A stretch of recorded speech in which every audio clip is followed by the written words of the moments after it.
نکاح صرف طلاق دینے سے نہیں ٹوٹتا، بلکہ میاں بیوی کئی بار ایسے کام کر جاتے ہیں کہ جن سے نکاح ٹوٹ جاتا ہے اور ان کو معلوم بھی نہیں ہوتا۔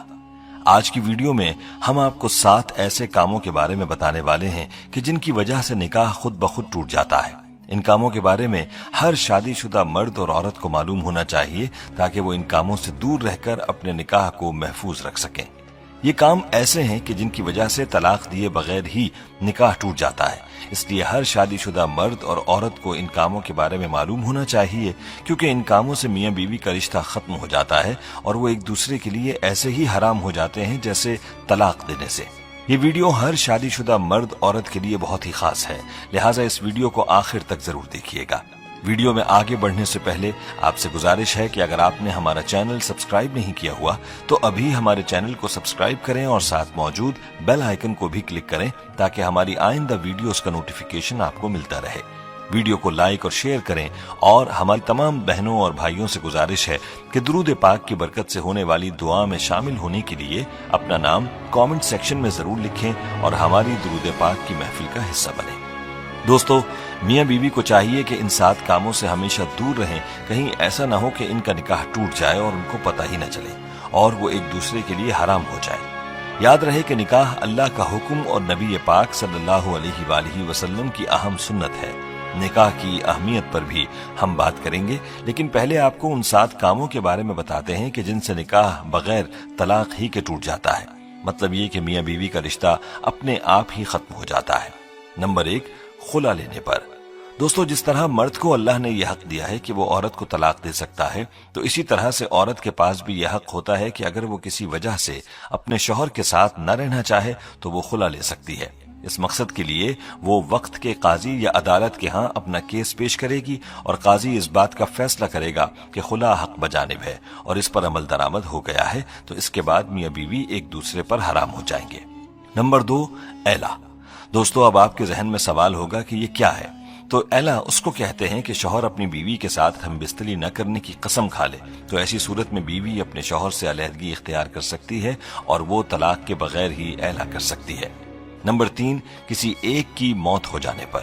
پیارے دوستو، اگر کسی حادثے میں یا پھر کسی بھی وجہ سے اگر شوہر فوت ہو جاتا ہے تو اس کی بیوی کا اپنے شوہر سے نکاح خود بخود ہی ٹوٹ جاتا ہے۔ اسی طرح سے اگر بیوی فوت ہو جائے تو اس کے شوہر کا اپنی بیوی سے نکاح ٹوٹ جاتا ہے۔ تو معلوم ہوا کہ کسی ایک فریق کے فوت ہو جانے سے میاں بیوی کا نکاح خود بخود ہی ٹوٹ جاتا ہے۔ نمبر 4، اسلام چھوڑنے پر۔ دوستو، اگر میاں بیوی میں سے کوئی ایک بھی اسلام کو چھوڑ کر کوئی دوسرا مذہب اختیار کر لیتا ہے تو ایسی صورت میں بھی نکاح ٹوٹ جاتا ہے، چاہے میاں اسلام کو چھوڑے یا بیوی اسلام سے خارج ہو جائے، تو نکاح باقی نہ رہے گا اور بغیر طلاق ہی میاں بیوی کا نکاح ختم ہو جائے گا۔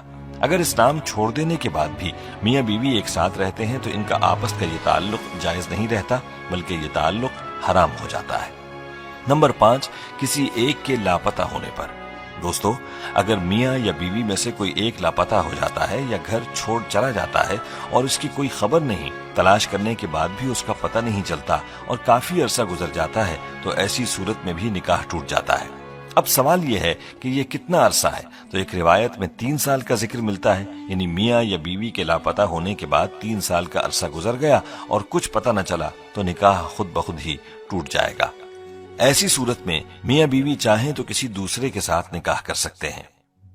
دوستو، نمبر 6 رشتوں کے حوالے سے ہے، یعنی اگر کسی مرد کا اپنی رضائی بہن سے انجانے میں نکاح ہو چکا تھا، یعنی ان کو معلوم نہ تھا کہ وہ رضائی بہن بھائی ہیں اور نکاح ہو گیا، تو اس رشتے کے معلوم ہو جانے پر یہ نکاح ختم ہو جائے گا، کیونکہ جس طرح حقیقی بہن بھائی کا نکاح نہیں ہو سکتا، اسی طرح رضائی بہن بھائی بھی نکاح نہیں کر سکتے، اور انجانے میں نکاح ہونے کی صورت میں یہ نکاح اسی وقت ٹوٹ جائے گا جس وقت رشتے کے بارے میں علم ہو جائے گا۔